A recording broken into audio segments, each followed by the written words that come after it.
sige velkommen til det her seminar, som er i samarbejde med Center for Facilities Management, Dansk Facilities Management Netværk og Syddansk Universitet, og så her hos os hos Grundtvig, som skal vil fortælle lidt mere om det.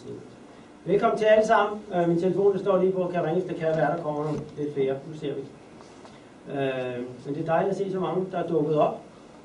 Og det kunne være, at vi så ganske kort gennemgå programmet. Jeg også fortæller, så jeg byder det velkommen til jer. Så vil jeg fortælle lidt af FM i relation til byggeprojekter. Og der mangler der noget, hvor du er i den der sammenhæng. Jeg kommer. Du kommer først ned. Okay, der. Ganske kort. Jeg har faktisk en præsentation af Center for Facilities Management. Per, hvis du vil sige noget om det, bare et slide lige for. Det er ikke alle, der måske kender så meget til fysik. Så der har jeg et slide til dig. Ja. Det synes jeg, vi gør, når Svend Åge har været på. Ikke? Og så skal I ellers til at lave noget, men der kommer først Torben med et inspirationsoplæg, og jeg kommer med et inspirationsoplæg. Og så bliver der i gang en workshop for... Har du blevet nogen på fod? Nå, det er ikke. Skal vi have oplæg inden i starten? Okay. Godt. Ja, det finder vi ud af. Opstår det her, det er bare fuldstændig timet så ret langt. Ja. Men vi får en inspiration, inden I skal til at lave noget. Vi laver 3 workshop af 20 minutter. Det er speed workshop, vil man kalde det. Og så samler vi op og hører, hvad I har fået ud af det. Men I kan komme med noget, som er noget nyt til noget af det, vi foreslår.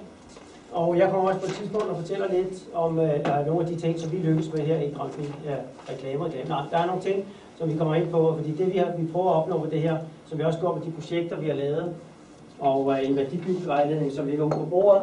Ideen med alt det her er, at nu er der skrevet nok, nu skal vi til at ændre folks opførsel. Nu drejer det sig altså om at indtænke drift i byggeriet. Der ligger rigtig mange gode tanker i rigtig mange kilometer hyldemeter omkring byggebranchen, og også noget mindre, men også om drift. Men der er skrevet i sagerne, der er begyndt at ske nogle ting, og det vil jeg gerne fortælle lidt om fra nogle af vores projekter til sidst. Men velkommen til, og jeg giver ordet til Svend Åge. Jo, tak. Ja, velkommen til Grundtvig. Jeg er afdelingschef i det område, der hedder driftsrådgivning i Grundtvig. Jeg har været det i rigtig mange år. Og jeg vil ultrakort lige sige lidt om Grundtvig, for dem, der ikke kender Grundtvig. Det er jo stadigvæk desværre tit sådan, at når vi snakker og er derude i den store verden, og siger, at vi kommer fra Grundtvig. Men det er altså det tidligere Karlbro. Det er flokken her. Der var ikke noget problem i det, kan jeg ligesom fornemme. Nej, så godt. Og meget kort, så er Grundtvig jo en af de store rådgivere i Europa, og vi har 300 kontorer i Europa, og vi er 8.000 mand på tværs af det hele, og vi laver 70.000 projekter om året. Så det er den der ultrakorte om Grundtvig. Så er der den korte omkring vores driftsområde, hvor vi er oppe på at være 50 mand i dag i Danmark, som beskæftiger sig med driftsrelaterede opgaver. Hvor det jo er gået fra. Altså, jeg har været i butikken her i snart 30 år, ikke? Så jeg har hele den der historik i forhold til, hvordan tænkte man på drift i gamle dage, og hvordan er vi på vej hen til at tænke drift. Og det er sådan set en rigtig, rigtig spændende udvikling, hvor vi er inde i noget historisk nu, efter min mening. Altså er vi nu oplever altså flere og flere projekter, hvor man tænker drift ind fra starten af. Altså vi har en planche her, hvor det er sikkert muligvis svært at se, men hvis du holder derovre, så fortæller den planche nemlig lidt om tidslinjen i et projekt, hvor det jeg snakker om før i forhold til, hvor vi år tilbage var det udelukkende sådan nogle opgaver, vi løste, altså i driftsættelsen og i driftsfasen. Men i de sidste den sidste årrække, altså om det hedder 3 eller 4 år tilbage, eller 5 måske, er begyndt at komme meget mere ind og få den her drifterfaring, der ligger her hos de her 50 mand i vores butik, og selvfølgelig meget mere i det hele, men få den der erfaring, man opbygger i driftfasen, altså i driftsættelsen og i driftsfasen, og få den puttet ind så tidligt som muligt i projektet, og få den erfaring, der er i det. Det er bare noget, der sker for tiden. Og det er, altså jeg bliver sådan set helt høj over at opleve, når vi får det ene udbud efter det andet, og den ene bygherre efter den anden, der siger, vi skal have tænkt det der, hvad er det der commissioning igen, ikke? Altså, så nu begynder man at tænke commissioning. Man begynder at tænke drifterfaringer ind i sit byggeri. Så det er sådan set ret stærkt at opleve. Så det var bare den der korte velkomst, som jeg lige vil give, og endnu en gang velkommen, og held og lykke med et godt seminar. Og jeg fornemmer ligesom, at det ikke er alle, der står på listen, eller hvordan? Nej, der har været noget kort. Altså, Torben og jeg, vi er sådan ikke helt skulle samtidig, men det skal vi nok finde ud af, det skal nok blive et godt seminar alligevel. Ja. Og så i min korrespondance med DFM, så er der altså åbenbart røget nogle navne ud, og det er ikke på nogen måde, fordi I ikke er velkomne, dem der ikke står på at sige. De er mere velkomne. Det er pragtfuldt, og Anna siger også, om hun får lov til at komme, hun ikke får tilmeldt sig. Det er bare fedt, I kommer. Det er rigtig dejligt. Ja, velkommen til. Og så er det kun synd for dem, der ikke har haft mulighed for at deltage, og dem, der har måttet melde op. Så det er rigtig dejligt at se jer. Hvis vi lige tager lidt, Per, ganske kort om CFM, det kan vi se her.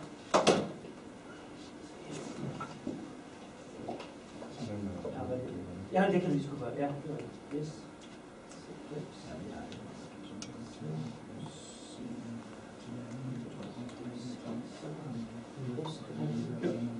Ja, jeg hedder Per Anker Jensen, og jeg er professor på DTU, og har gennem de sidste 5-6 år været leder af et forskningscenter, der hedder CFM, Center for Facilities Management, som er støttet af Realdania.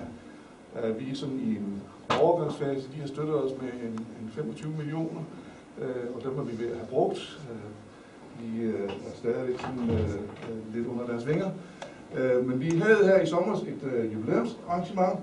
I den forbindelse der udgav vi sammen med Dansk Facility Management Netværk det her særnummer af deres magasin FM Update. Det er en publikation, der indeholder artikler, som vi fra vores forskningscenter, som er et nationalt forskningscenter med folk fra forskellige steder i Danmark, blandt andet Syddansk Universitet og Poul Henrik har været involveret i et af vores projekter, og Roskilde Universitet, hvor Ada er fra, er også involveret, og Statens Byggeforskningsinstitut. Så det er et nationalt center, der er sådan virtuelt på den måde, vi så samler folk på tværs af landet, og har gennemført så en 25 projekter igennem de sidste 5 år. Og alle de projekter, stort set i hvert fald, er repræsenteret med artikler i det her særnummer, og der ligger eksemplarer nede for enden, så dem, der er interesseret, kan tage et eksemplar. En anden publikation, vi også udgav i forbindelse med jubilæet, som vi selv står som publisher, det er en lille quizbog, sådan en lille uformel fagbog om facility management, FM, FUP eller Fakta. Den ligger der også eksemplarer af, så dem, der er interesseret, kan se det. Så altså, vi har haft de 2 projekter som en del af vores projektportefølje, som blev præsenteret her i dag. Det er 2 delprojekter ud af et samlet projekt. Det startede allerede i 2008 med sådan et forprojekt, hvor vi så på, hvad er det egentlig for nogle barrierer og forhold, der gør, at man ikke indtænker FM-viden i byggeprojekter. Og så har vi så i gang sat de 2 delprojekter, hvor Torben har været leder af et forskningsprojekt ved Syddansk Universitet, som han fortæller nærmere om. Og Poul Henrik har så gennemført et sideløbende projekt, som vi kalder et best practice projekt, hvor han samarbejder med sådan en 15 facility managers for forskellige virksomheder i Danmark, for ligesom at få samlet den praktiske erfaring ind, der lå i de hoveder, som man siger. Så det er du sendt på at høre. Så, tak. Tak det.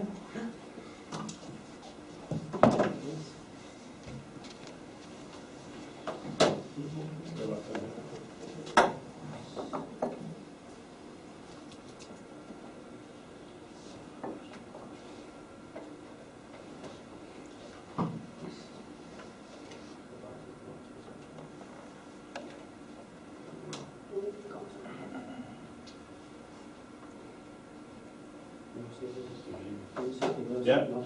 Det gør du vel.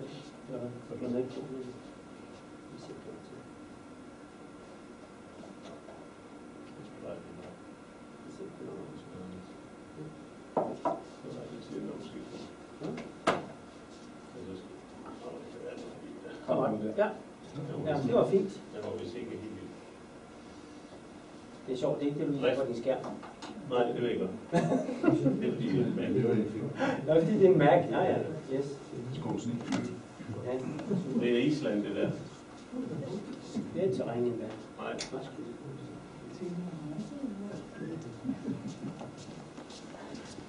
Vi skal selvfølgelig bare forsyne jer med herovre. Altså, Torben har ikke noget mod, I går frem og tilbage. Nej, det har jeg i hvert fald ikke.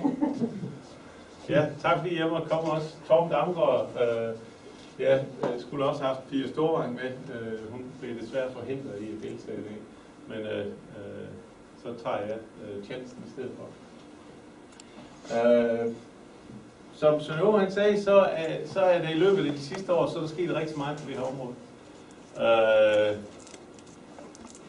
Det tror jeg i høj grad er nogle af de her ildsjæle, som har været med i projektet, der har været med til at påvirke det i den retning. Vi startede sammen i 2008, og der havde vi en mulighed for at lave et projekt, hvor vi kunne kigge på det her med, om driftsviden nu også kom med i byggeriet på en ret unik måde, nemlig det her byggeri, som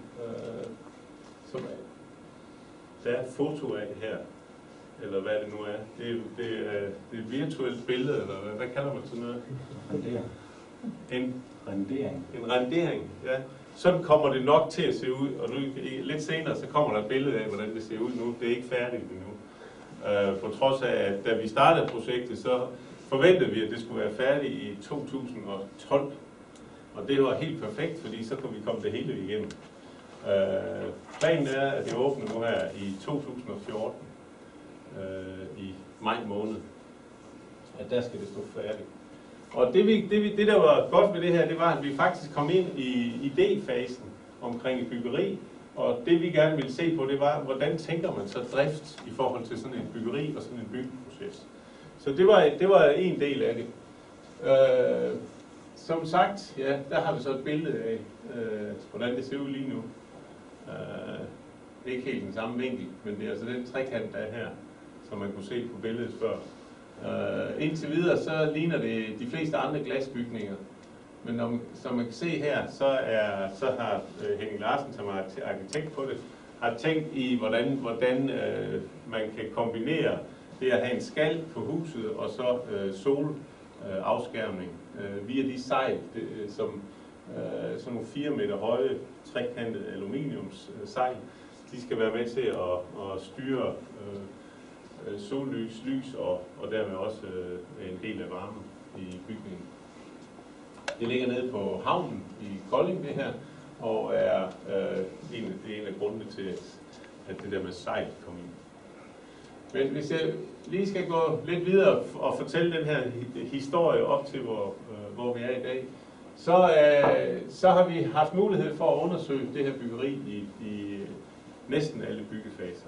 De sidste byggefaser mangler vi desværre, så vi har stadigvæk fokus på det, og vil gerne afslutte det naturligvis, men vi mangler jo i brugstagning, i driftstagning. Vi har i første omgang kigget på de her barrierer, fordi da vi startede i dag i 2008, der var der markante problemer i rigtig mange byggerier. Det tror jeg stadigvæk, det er, men der er også sket nogle fremskridt.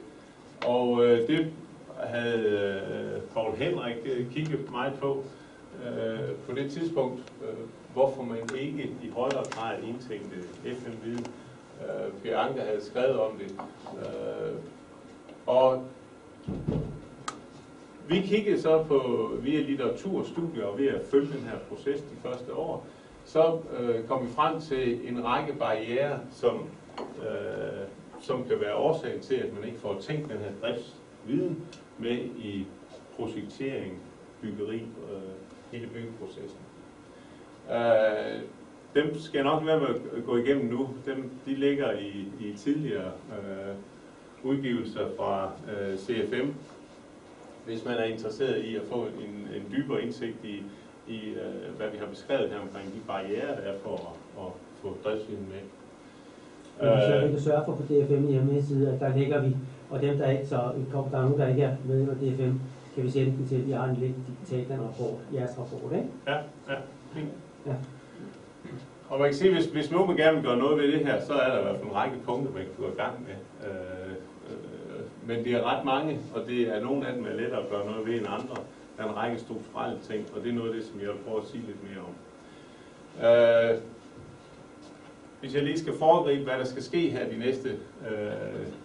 næste halve time, så vil jeg prøve at præsentere, hvad vi har arbejdet med her mere abstrakt omkring det med videninddragelse i forhold til hele byggeprocessen.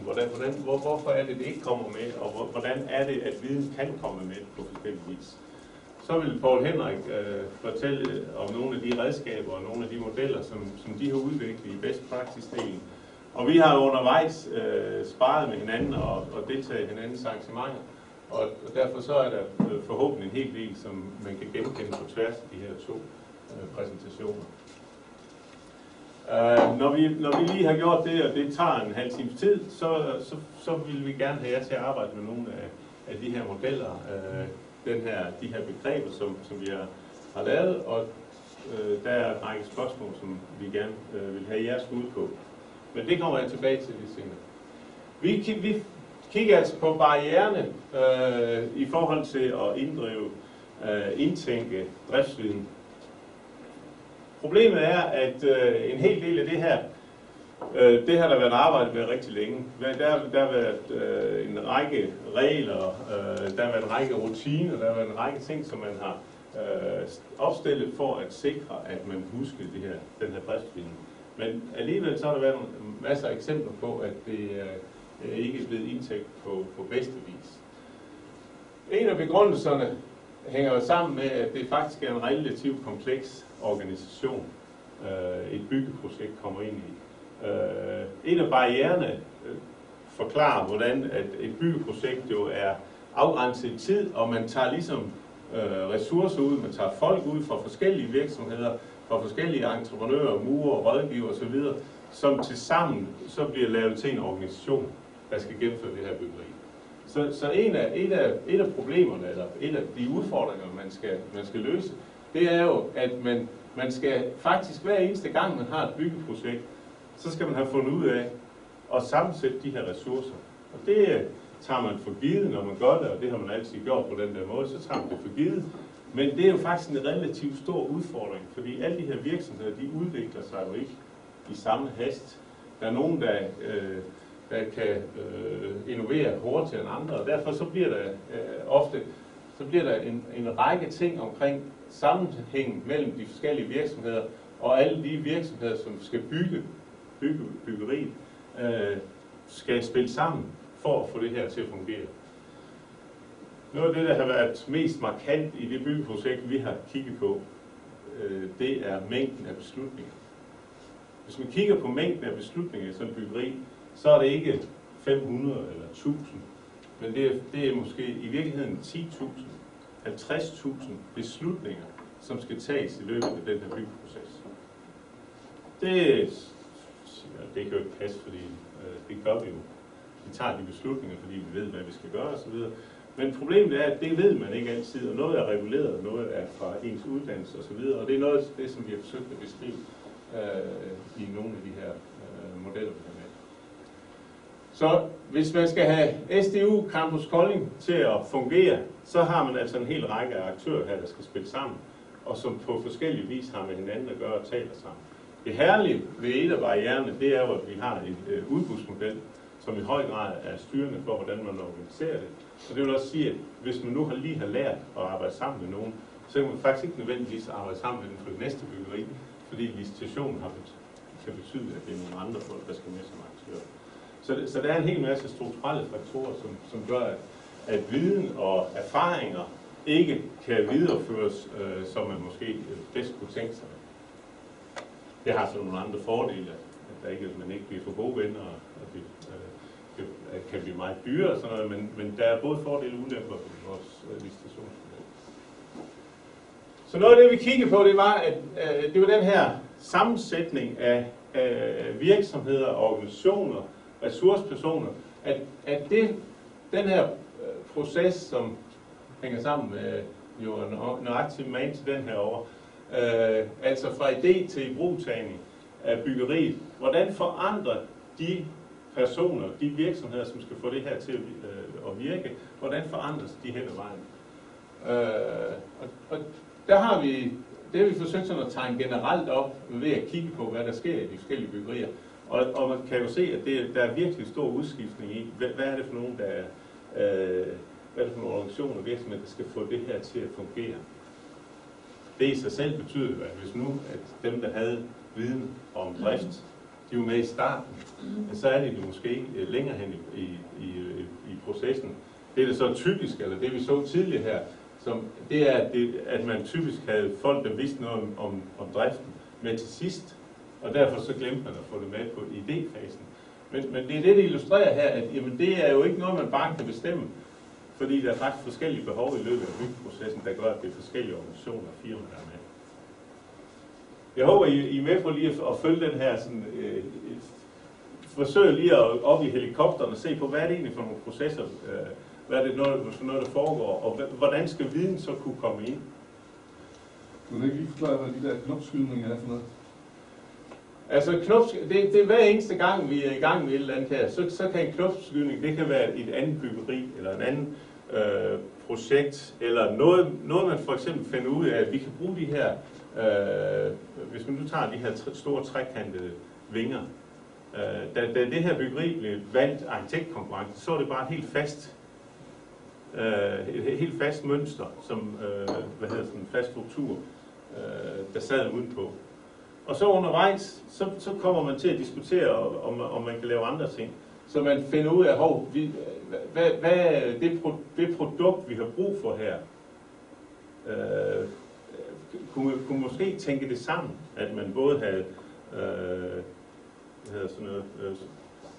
lys, solafskærmning i det her. Og så er man nødt til at skal ud og kigge.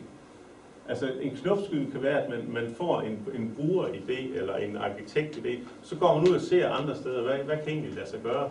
Og så kommer det tilbage igen og er med til at påvirke, hvordan den her sammensætning er. Fordi så skal der nogle helt andre leverandører til, end det man troede, det man tegnede i bygningen første gang. Og hvad ved man så om det? For eksempel i det her byggeri, der bliver der for eksempel brugt vakuumisolering. Og det var heller ikke tænkt ind i starten. Altså der var nogle meget bredere mure, men fordi konstruktionen var som den var, så var der arkitekterne ville gerne have gjort det mere usynligt med vægtykkelser. Og så er der brug for sådan nogle knopskydninger, altså at man kommer uden for det her byggeri for at få nogle idéer. Så det var til et møde i Østrig, hvor vi var med, hvor der så var inviteret et tysk firma inde, som vidste noget om vakuumisolering, og tilfældigvis også lige havde nogle produkter, der kunne sælges. Som gjorde, at jamen så kom der en helt anden dimension ind i byggeriet, som der ikke var nogen, der havde overvejet overhovedet i starten. Så det her med, at man har planen, jamen det har man ikke udelukkende. Der sker jo en hel masse ting undervejs, som gør, at man faktisk forandrer ideen, nogle gange ret drastisk. Okay? Så det vi så har forsøgt at udbygge, det er den her forståelse af, jamen hvor er det den her viden om drift, hvor er det den kommer fra, hvordan er det den kan komme med i byggeriet. Og der har vi forsøgt at arbejde videre på nogle modeller omkring viden og videnudveksling til at illustrere, jamen hvor er det egentlig den her viden om drift, hvordan bliver den til, hvordan kan den blive en del af sådan et byggeri. hvis vi starter med den, som er lettest at se, så er det industrielle normer og standarder. Altså, der er en hel række ting, som skal være på en bestemt måde. Hvis man vil have en bestemt isolering eller lyddæmpning, så ved man, hvilke materialer det giver det. Og det vil sige, at hvis man skal have det, så tager man de materialer, og så får man en bestemt drift ud af det. Og det har der, altså i starten, da vi arbejdede med det her, der diskuterede vi meget, om man ikke kunne lave nogle hjemmesider, hvor folk kom ind og kiggede, så de fandt ud af, hvad det nu var, så vi undgik alle de der fejl. Og det er jo rigtig godt, men det er jo slet ikke det eneste sted, hvorfra man kan få viden om det. Noget af det, jeg tror, Poul Henrik vil fortælle om, det er, hvordan man kan udvikle den her form for tankegang omkring industrielle normer og standarder til at være lidt bredere, til at favne lidt bedre, hvordan praksis egentlig ser ud, så gør det mere fleksibelt i forhold til praksis. Fordi der, hvor man også, der hvor man naturligvis starter omkring, hvad der er brug for, jamen det er en virksomhed eller en organisation, som har brug for et byggeri, som har nogle funktioner, der skal varetages deri. Og det er dem, der i høj grad har en viden om, hvordan det her byggeri skal fungere. Der er nogle ønsker til, hvordan det skal fungere. Det kan være en fabriksbygning, eller det kan være det her universitet. Ikke?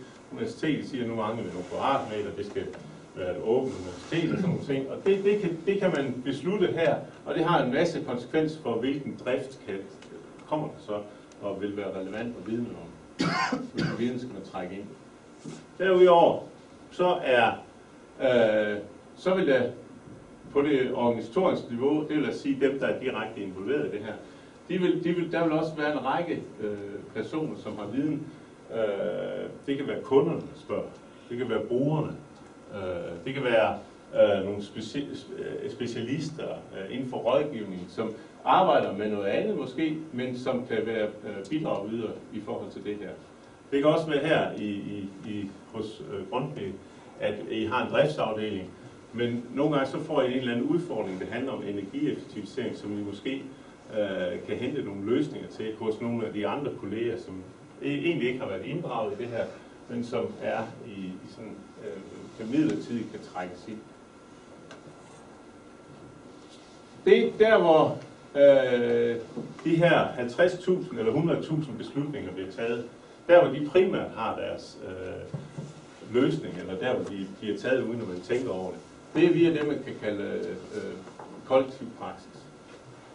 Det er det, vi får ved at arbejde med det. Det er uddannelse, CFM, ingeniørerne vil jo få en hel masse ind omkring den kollektive praksis ved at have læst det igennem nogle år.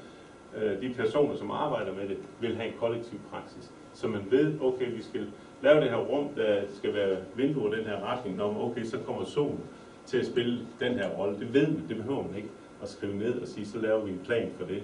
Fordi det er en del af ens både lægmandspraksis, men også professionel praksis. Og det er jo i høj grad det, der gør, at det overhovedet kan lade sig gøre, at det overhovedet lykkes.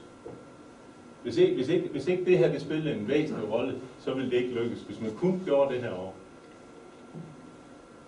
Altså hvis man kun havde de her standarder, så ville der være utrolig mange ting, som man ikke har standarder for. Så skulle de i hvert fald udbygges meget. Noget af det problem med den her type viden, det er jo, at den er meget svær håndgribelig. Man ved faktisk ikke, hvad det er for en viden, man har. Det er den tavs viden, som det handler om. Hvor det her, det er eksplicit viden, så man kan sige, jamen, er det opfyldt, eller er det ikke opfyldt. Så man kan sige, kommunikationen omkring driften, som altså kommer ind her sidst i processen i virkeligheden, men som vi gerne vil have ind her, for at kunne få den her driftsviden ind her, ja, så skal man sådan set operere på alle niveauerne her. Så vi er nødt til at sætte ind, ikke bare med nye standarder osv., men med uddannelse. Hvor gammel er CFM? Eller hvad hedder det? FM-uddannelsen? Altså, vi har uddannet ingeniører i 2006. Ja, så det kan måske også være en af grundene til, at der er mere fokus på det nu, end der har været tidligere. At der faktisk er nogen, der har det som er eksperter. Nogle af de ting, man typisk kører her, det er jo, at vi er nødt til at have nogle driftsfolk inden tidligt i processen, fordi det er dem, der ved det. Problemet med driftsfolk er ofte, at de har meget praktisk arbejde.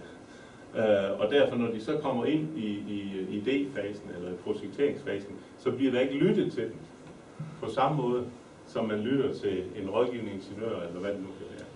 Så noget af det, der sker nu, det er også, at nu stiger uddannelsesniveauet på FM-personale. Det gør i sig selv, at de i langt højere grad kan tages med tidligt ind i processen, fordi de får sådan et professionelt niveau, en anden status, og de får en anden viden.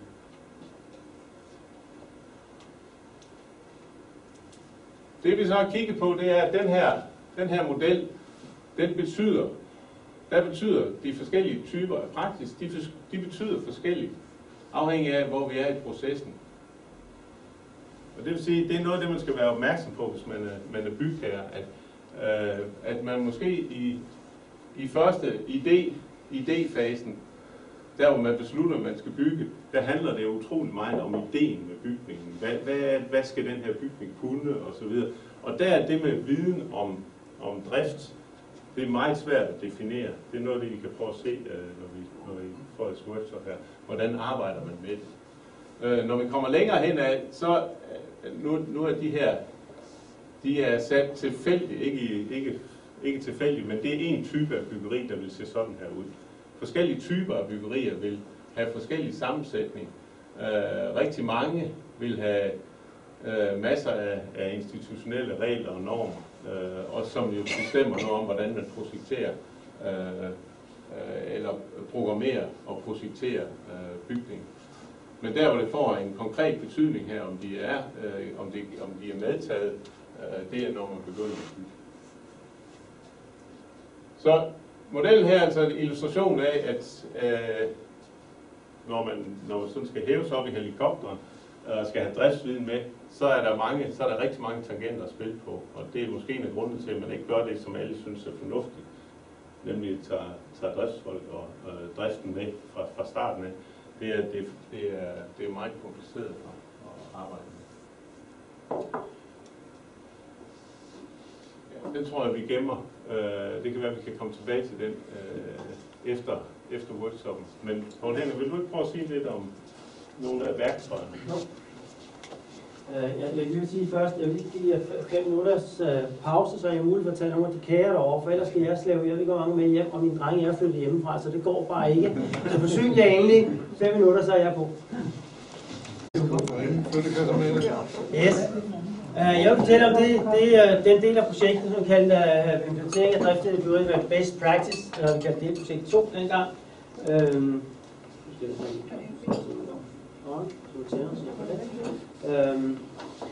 Men først vil jeg sige, hvorfor beskæftiger vi os overhovedet med det her? Hvorfor har det her relevans? Det er startet tilbage i 2006. Jeg skal først lige sige en ting, at Teknologisk Instituts uddannelse for management, som jeg tog initiativ tilbage i 2003-2004, startede før det tog. Men med den idé, at der måtte være nogen, der lavede noget uddannelse i facilitetmanagement.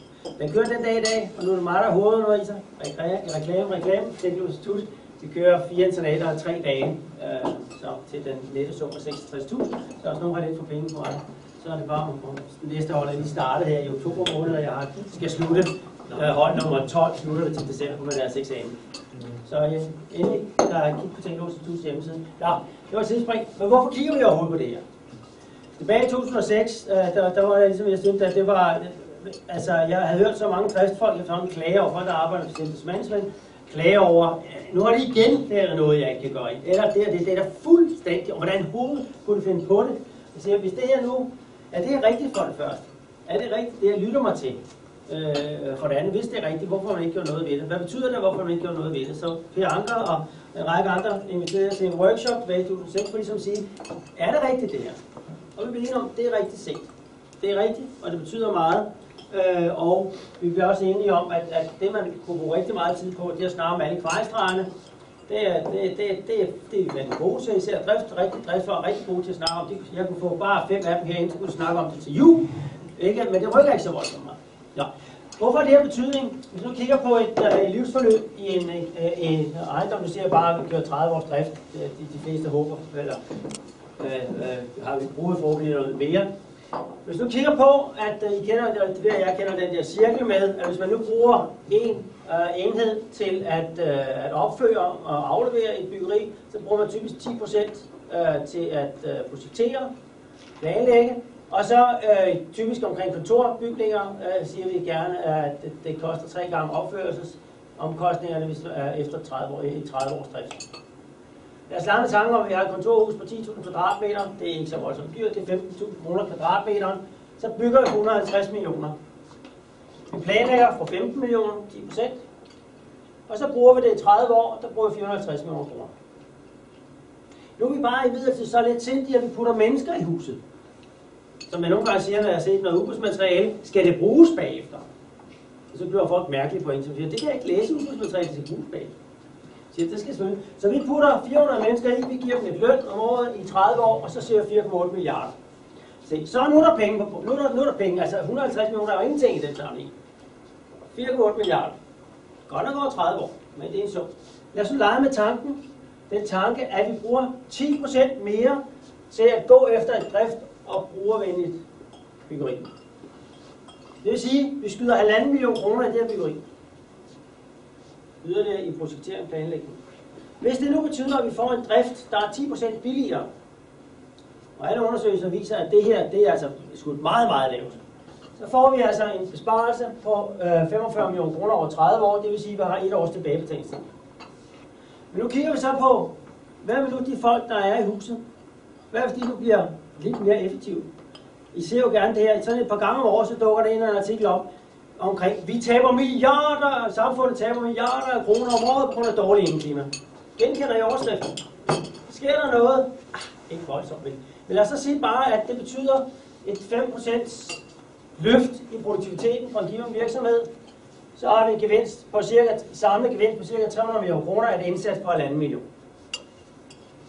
Så er der nogen, der siger, jamen, hvorfor vi eftervise det? Jamen, du kan bare se på de overskrifter, der kommer 2 gange om året. Vi ved, at der er rigtig mange penge i det, og hver virksomhed kan godt have det svært ved lige netop at finde ud af præcis, hvor meget det betyder for min virksomhed. Hvis det betyder halvdelen, så er det så ikke ved at kigge på alligevel. Det er et stort talslov, men der er rigtig mange penge i at lave noget, der er bredt af drift og brugervenligt, efter min tid. Det her projekt gennemførte, det var undertegnet og sammen der Peter Steffensen, tidligere mangeårig udviklingsdirektør og salgsdirektør i ISS, en rigtig, rigtig dygtig fyr. Ole Rasmussen, vores meget erfarne mand, som gik på pension som 78-årig, er stadig fuldt i gør. Og så Per, og derudover 17 erfarne drift- og byggefolk.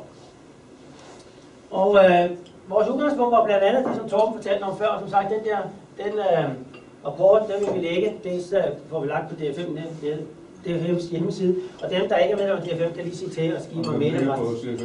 Det ligger selvfølgelig på CF5. Okay, super. Ja, selvfølgelig gør det. Ja. Det er jo rigtigt, den måde, som Torben og Pia, de arbejder med barrieren på, synes jeg har været rigtig givende for arbejdet det her. Og dele dem op i projektrelaterede, strukturelle, lovgivningsmæssigt, kompetencerelaterede og sociologiske barrierer. Det giver rigtig meget mening. Jeg skal heller ikke gå ind i detaljer, men det var en del af udgangspunktet. Da vi startede med det her projekt, så håbede jeg i min utrolige naivitet, at de her barrierer, at de mulige for at overkomme de problemstillinger vil være dels at kigge på barriererne, og så se, hvilke mulige løsninger har for at overkomme de barrierer. Der må kunne laves nogle værktøjer, Torben var lidt inde på det. Det er da det, vi har brug for. Vi har da brug for værktøjer. Det er da det, vi har brug for. Problemet er bare, at hvis man går ned og kun kigger på værktøjer, så kan man ikke se skoven på bare træer, fordi der er så mange udfordringer i drift. Altså, der er mange, der siger, at drift af byggeri er svært. Det ved vi, det kræver eksperter. Drift, hvor svært er det? Altså, som vi har haft et arrangement her i Bæksen, og vi har også i Aarhus, så siger vi, professionel bygningsdrift er en kunst. Det er hamrende svært at få en bygning til performance, som den skal, med et minimalt energiforbrug, med en minimal driftomkostning, og så en leverance af et indeklima, der bare sparker et eller andet. Men jeg tænkte også, altså 10, hvis vi kan finde 10 gode ting, hvis vi tager hånd om de 10 ting, så har vi drift og brugervenligt byggeri. Det går bare ikke, som de fleste af jer, der er i det her lokale værd. Det er nemlig svært. Det er helt afhængigt, hvad det er for et byggeri. Altså drift er bare mange flere ting. Så vi måtte op i helikopteren for at finde løsningen. Og så laver vi udarbejdet det, vi kalder værktøjet POVI, og vi gennemgår kort her om lidt, hvor vi simpelthen går et forløb fra, hvor vi kigger på det strategiske, takt- og operationelle niveau i den retning. Det er det, vi skal ind og have fat i. Erfaringen i projektet, det var, at vi bekræftede barrierebilledet. Det blev der nikket til. Erfaringen var også, som jeg sagde før, at samle med en masse driftfolk, så kan de snakke problemer, men udfordringen går op i helikopteren og snakke løsninger, det kan være lidt svært. Driftsvenlighed, hvad er det egentlig, vi taler om i den her sammenhæng? Hvad er det noget, der er driftsvenlighed? Så vi har delt det op i fem forskellige områder, kan sige indbyggede egenskaber, en bygningsdels indbyggede egenskaber, dens behov for renhold og vedligehold, behov for styring og overvågning med mere, tilgængelighed for drift og anvendelighed for brugere. Så det er mere det rumlige, og det andet det er egenskaber, kan man sige. Det er også beskrevet i rapporten, som også ligger på jeres CFM's hjemmeside. Vi laver et værktøj, vi kalder POVI, og det der er, hvorfor kalder vi det POVI? Det er fordi, vi siger, at man skal indtænke driften i processen, i den måde, man organiserer og agerer i et givet projekt. Man skal kigge på de viden og værktøjer, vi har brug, og der kommer noget med værktøjer, men det er hele, der hænger sammen, og information og kommunikation. Det forsøger vi os meget mod, uanset hvad det er for et projekt, vi snakker om. Det er lidt som Torben siger, hvad vi tager for givet. Vi gør jo bare, som vi plejer at gøre. Og det kan også blive ved med at gøre, som vi plejer at gøre. Så får vi de resultater, vi plejer at få, og det er det, vi er interesseret i. Eller ønsker vi at flytte nogle sten. Omkring processen, vi har indarbejdet på den her måde at sige, at vi arbejder dels med det, vi kalder en revolverende proces, snarere med den organisering og ageren, information og kommunikation og videre værktøjer, hvor vi tænker drift hele vejen igennem projektet. Jeg kommer sidst på dagen ind på, hvordan vi arbejder med det konkret i vores projekt. Kigger på processen, så er det simpelthen et spørgsmål om at sikre sig, at der er sammenhæng i tingene sådan, at inden vi starter videre, det er jo det, vi er rigtig svært ved i byggebranchen, det er hele tiden sikre os at holde fast i det, vi bestemte os med fra starten af. Hvad var det egentlig, vi blev enige om fra starten af? Hvad var det for nogle milepæle, og hvad for nogle emner, vi snakker om fra starten af, og sikre, at det er dem, der er udgangspunktet for den næste fase. Og når man er i den næste fase, lige så man var blive i tvivl, hvor går vi hen, så går ind og tilbage og sige, hvad var oprindelig ideen, eller hvad var baggrunden for det krav, eller det driftsmæssige forudsætning, som vi satte ind. Vi har jo en tendens til, når man er i en anden del af processen, at glemme historien. Ikke mindst fordi det går meget stærkt. Altså, men det der med at stoppe op, det er altså en del af det her, og det vi fortæller lidt omkring commissioning senere, så er det, der er det store i det her, det er stoppe op. Løbe hurtigere kan vi alle sammen. Løbe hurtigere gør vi alle sammen, ofte når det begynder at gå lidt galt. Og det er det letteste. Hurtigere og hurtigere. Problemet er bare, jo hurtigere man løber den forkerte vej, jo hurtigere kommer væk fra det rette spor.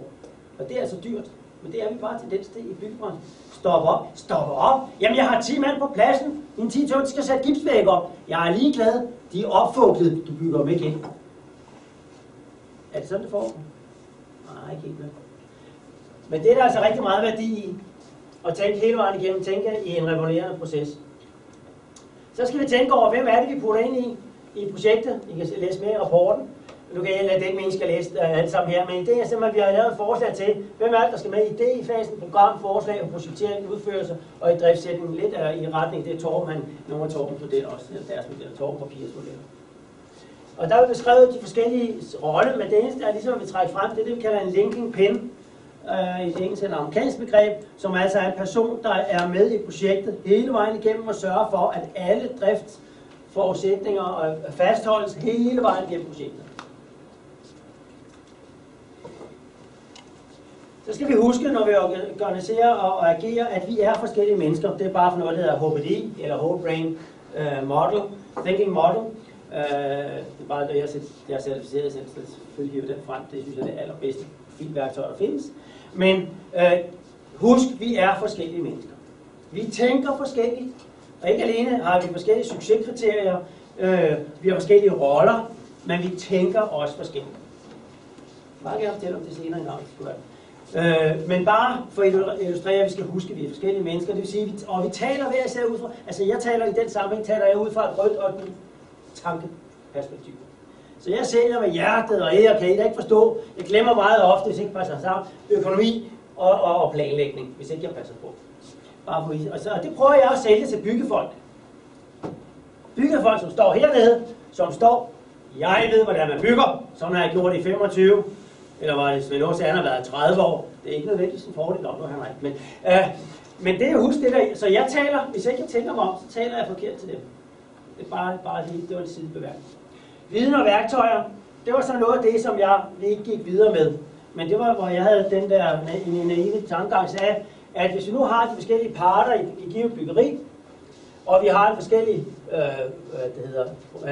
forskellige faser i byggeprocessen, hvad er det så for nogle værktøjer, den enkelte part har brug for i den givende, eller hvilke forskellige værktøjer. Så der er en oversigt over nogle værktøjer, jeg synes måske kunne være en fordel.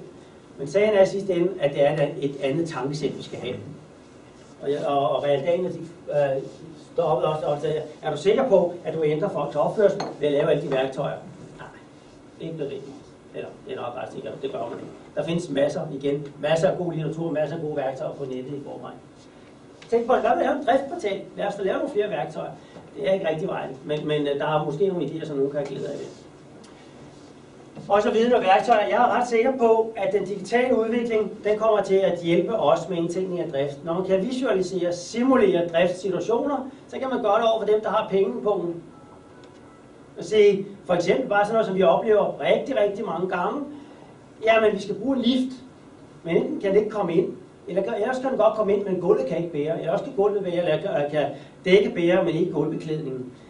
Og så videre, og så videre. Dem er der rigtig mange af, den slags ting. Så det at simulere, hvordan man bevæger sig rundt i et hus med de værktøjer, kan komme højt op til et højtliggende byggestel osv.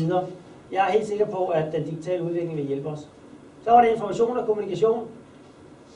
Hvis man rigtig vil det her ind på banen, så er det vigtigt, at man kan spille sig på banen i forhold til den øvrige byggeorganisation og sige, i relation til drift, der laver jeg en information og kommunikationsplan. Jeg finder ud af, hvilke interessenter der er. Jeg finder ud af, hvordan vi får noget viden. Det er viden frem, og det Torben også snakkede om. Noget af den viden, vi har brug for. Jeg finder ud af, hvilken teknologi vi skal bruge til at sprede det ud. Og hvem ikke mindst, altså interessenterne, hvem er det, der er med i den her. Og hvad er det for en viden, vi skal videregive. BOVI, så siger det ændrer mindset. Altså det er ikke let at ændre vanerne, men BOVI kan måske være til en inspiration. Det er bare overordnet som inspiration til det her. Altså tænk nu drift ind i både din proces, i den måde, du organiserer og agerer på, den viden og værktøj, vær opmærksom på, hvad er for viden og værktøj, vi skal have spil, og den information og kommunikationsindsats, du skal lave i dit projekt. Mere vil jeg faktisk ikke sige om det her nu. Er der umiddelbart nogle spørgsmål? Ja? Kommer du ind på, nu differentierer du selv et strategisk, taktisk og operationelt niveau i forhold til at inddrage og forankre FM-viden i et byggeprojekt. Ja. Det er helt oplagt, at det er den måde, man tænker på. Ja. Men har I også lavet nu er det jo hurtigt med værktøjen, har I også lavet det udmønte sig i et eller andet konkret, hvor man siger, hvordan er det på det strategiske niveau, prøver at bringe noget vidensspil i idéfasen, for eksempel hvis visionen for byggeri skal beskrives. Hvordan lister vi så noget fornuftig drift eller en fornuftig holdning til visionen? Altså vi har beskrevet, hvad det er for nogle ting, man skal indarbejde i de forskellige faser omkring det her. Jeg kan ikke huske, om vi præcis men også i den, jeg vil sige, det sidste skrift, den her rapport er udgangspunkt på den, der hedder den driftsorienterede byggeproces, som er så meget kort beskrevet. Jeg skal lige sige, at den her, der hører også værktøj, eller bilag til, som ligger på Værdibyggs hjemmeside. Ikke? Men det her, det er en meget kort udgave af det her, og skåret ind til benene og illustreret og så videre. Så det er ligesom det sidste skud på stammen, kan vi sige, den sammenhæng. Ja? Du snakker om, at vi gerne vil have ændret mindsetet for byggerier. Men de fleste danske bygninger, de er jo ikke nye bygninger, de er eksisterende bygninger. Ja. Har jeg også overvejet den retning? Ja, altså man siger, det her, det gælder jo også, når du renoverer en bygning. Der er det samme. Og tilbygning og så videre. Ikke mindst, når vi siger, at vi har flere nu har en af mine gamle kolleger, Pernille Vallø, hun har for eksempel været med i udbygningen af Gentofte, eller den nye, der sat inde i midten, ikke? Hvor samspillet med de eksisterende, altså du skal lave nogle nye installationer, hvor mange af de gamle kan spille sig, altså alle de der ting, alle de der sammenhænge. Ikke? Jeg kommer sidst på dagen også ind på, at et værktøj, beskrivelsesværktøj, som jeg mener er en af vejene til at få det her ind, fordi det drejer sig om, det er jo også at få det ind i aftaleforholdet mellem parterne. Et forpligtende aftaleforhold. Det er der, vi skal ind. Du fortæller om det lidt senere. Så. Yes? Ja? Du viste den der POVI-pil der, hvor du snakker om problemet med historikken. Det kunne måske være meget god idé at have historik-pil foran. Altså inden ideen starter, så skal alle parter begynde at tænke på, hvad var det, vi gjorde sidst? Godt, skidt. Ja. Altså erfaringsudveksling for driften for eksempel. Jeg kan Altså sige, mindsetet er, at vi starter altså ikke bare med ideen, vi starter rent faktisk med noget, vi har lavet før.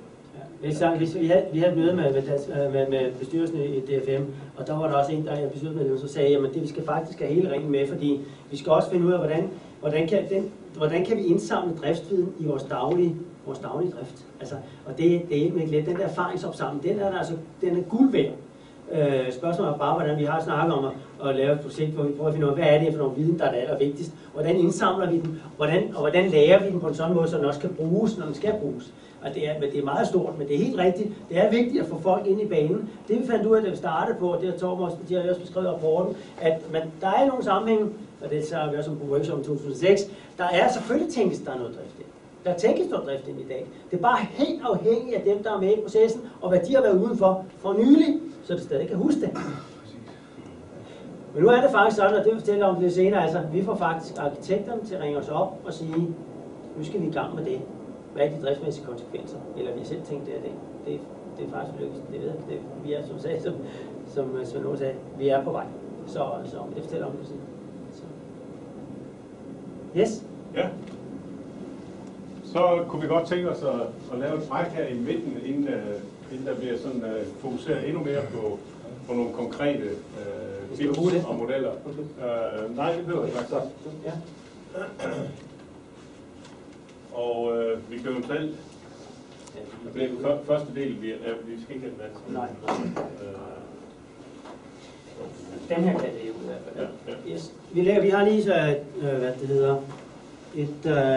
et sæt til hver bord af de der præsentationer her, lige så I kan bladre, så I kan se figurerne og sådan noget der. Det var jo bare flere.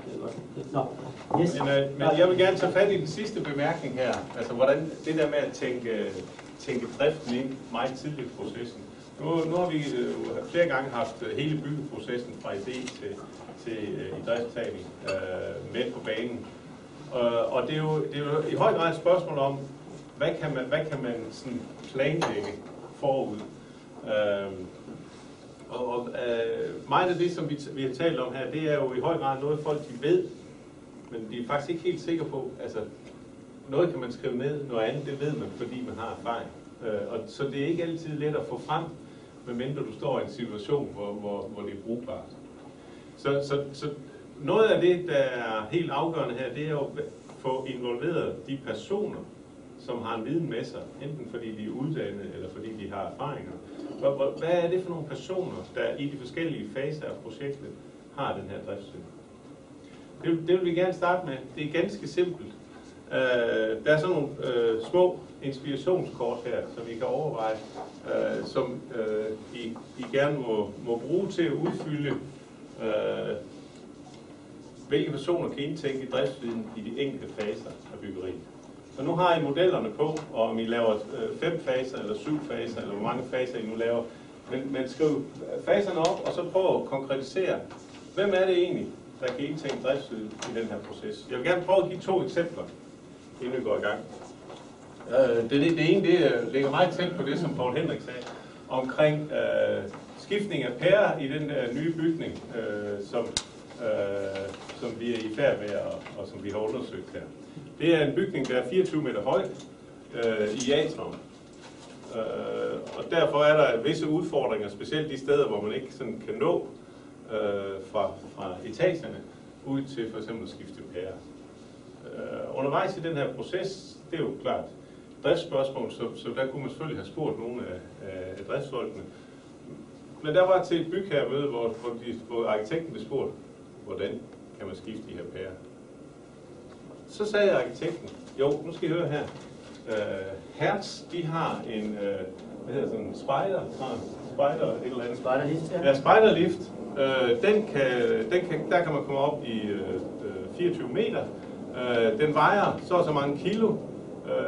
Når den bliver kørt ind på gulvet der, så har vi tjekket, at den ikke er tungere, end at gulvet kan bære. Så derfor så de 4 kvadratmeter, som det her det handler om, der kan man leje en spejderlift, den koster 4.500 kroner per dag at leje. Det var jo fantastisk, hvis man kunne få sådan et svar, hver gang man kom med et driftsspørgsmål meget tidligt i processen. Men her havde vi altså et eksempel på en arkitekt, der i hvert fald i det tilfælde her havde overvejet, hvad gør man? Komme ind i bygningen. Ja, men, altså, vi havde faktisk nogen til at tjekke det. men det var et ret godt svar til synligheden. Altså ofte så finder man et problem, når bygningen står der, og ikke hvad man kan forestille sig kunne blive et problem. Så der skal nok komme nogle problemer, vi ikke tager det i brug nu. Men et andet eksempel, det var det er en trekantet bygning, så derfor så er loftpladerne trekantede. Og det er der ikke så mange, der har erfaringer med trekantede loftplader. I hvert fald ikke, når de har forskellige form for at kunne skæres og sættes op osv. Og så har vi her i den sidste del af processen, der har vi haft en driftsmand med fra SDU Drift. Det er en stor organisation, vi bygger for 3 milliarder lige nu. Så der kan godt være nogle stykker, der sidder der. Og der er så en, der har en erfaring fra entreprenørfirma tidligere og har været med til at bygge, og så er han nu driftsmand på de nye bygninger. Så siger han, hvordan skifter man installationerne ovenover de her trekanter? Da de lavede trekanterne, så var der så langt imellem. Så fandt de ud af, at hvis man skulle skifte et eller andet, så skal man skrue dem ud og skrue dem op igen. Og det kan man ikke, hvis der er så stor afstand, hvis det kun er spidsen, der har fast. Så de satte lige en bjælke eller lægge det mere. Og så var problemet, så kan man ikke længere komme op igennem, hvis man skal op til installationen. Og det sagde han. Og arkitekten sagde, at vi har fulgt alle regler for det her. Og der er 22 cm. Det tror jeg ikke, I har, siger han. Og så kom han med nogle, at der skal være adgang, men man må ikke ødelægge bygningen, hvis man skal op og skifte et eller andet. Og der havde han altså en viden, som arkitekten troede, de havde styr på. Men ved at han sad ved bordet, så blev der faktisk lavet en helt anden konstruktion i hele bygningen over alle de her loftplader. Så altså det vi er interesseret i her, det er at prøve at overveje, hvad er det for nogle personer, der kan repræsentere den her driftsviden i de forskellige faser af bygningsprocessen. Er I med på det? Ja. Og så angående personer, så tag lige en hurtig runde. Præsentere jer selv bare kort. Hvem I er og hvad jeres baggrund er. Nu kan I diskutere her i øjeblikket. Nu se. Et af de begreber, som der er arbejdet med i projektet her, det er det, man kalder boundary spanning, eller boundary objects. Og det lyder meget fint. Grænseobjekter. Det vi gerne vil have, det er, at I skal til at arbejde med det nu. Men det er heldigvis relativt konkret. Fordi, hvad er det, man forklarer? Hvor er det, den her viden kan udveksles? Hvordan kan den udveksles? Hvad er det for nogle greb, man bruger? Og det lyder sådan lidt teoretisk, men hvis I nu kigger på dem her, der er blevet delt rundt, så vil I se, at det der er øverst oppe på siden her, der skulle gerne være sådan, I hvert fald kan se hver anden. Har I ikke sådan, I kan se alle sammen? Den øverste heroppe, det er en skitse, som en tysk kunstner, Rehberger, har lavet af en kantine. Og det er jo, her er vi i idéfasen. Ikke? Og så kan man jo overveje, hvad er det for en driftsviden, der er relevant her? Hvem kan ja, det var også den første kommentar på, at Henrik kom med. Hold det fast, det bliver stødt. Men det er jo i virkeligheden en af de første skitser til, hvordan et projekt kan komme til at se ud. Hvem, men primært her, det er en måde at repræsentere driftsviden på. Altså det at lave en tegning eller et billede af en idé til byggeri. Den der nedenunder, det er en af arkitektens første tegninger af atriumrummet. Og det giver jo også en masse driftsindsigt, eller hvad er det for noget drift, der vil være relevant, når man ser på den her tegning, hvis man står for driften, eller man har en driftsperson. Hvad ser man så? Får man nogle oplysninger, man kan bruge i forhold til at specificere, hvilke driftsaktiviteter, forhold skal man være opmærksom på her. Det næste, det er jo sådan en samling af specifikationer på en række detailområder. Det har jo også driftsmæssige implikationer. Det er en mappe, ja. Du sagde at kigge efter vandet, hvor vandet kommer ud. Eller hvad? De der rør der. Ja, det er en mappe. Og det er jo mere kendt som sådan et grænseobjekt. Ikke? Altså her er en masse specifikationer. Hvilke konsekvenser får det for, hvordan vi skal håndtere drift i den her sammenhæng. Det næste, det er et møde. Et møde er også en grænseobjekt. Altså et sted, hvor man kan komme af med noget af sin tavse viden, eller forklare det, som man ikke rigtig kan beskrive med ord eller med på skrift. Den nederste er en tegning, skitse af et byggeri. Så det der spørgsmål nu, det er, på hvilken måde kan driftsviden repræsenteres? Hvordan kan krav og specifikationer om drift beskrives og overføres til andre? Og det er typisk den måde, man tænker på driftsviden, eller grænseobjekter, eller tegninger. Så prøv at diskutere med hinanden, hvordan er det egentlig, vi får overført den her viden om drift til hinanden i byggeriets fase. Er I med på spørgsmålet? Nej? Ja? Det I blev spurgt om til sidst, det er, prøv at fremhæve, hvad er den væsentligste måde at beskrive? Altså, hvad er det væsentligste? Om I kan finde på andre end dem, der er på tegning her, det er sådan set ikke så vigtigt. Men hvad er den væsentligste måde at udveksle viden om drift på? Er det tegninger? Er det specifikationer? Er det, eller hvad er det? Er I med på spørgsmålet? Okay, det er godt. Ja, det er et stort spørgsmål, men I skal kun ende med et svar. Ja, det bliver det meget bedre. Styr på nu. Nå, men hvis I har det, så er det jo fantastisk. Så er det virkelig været det rigtige, der er kommet. Ja, så vil vi godt høre det.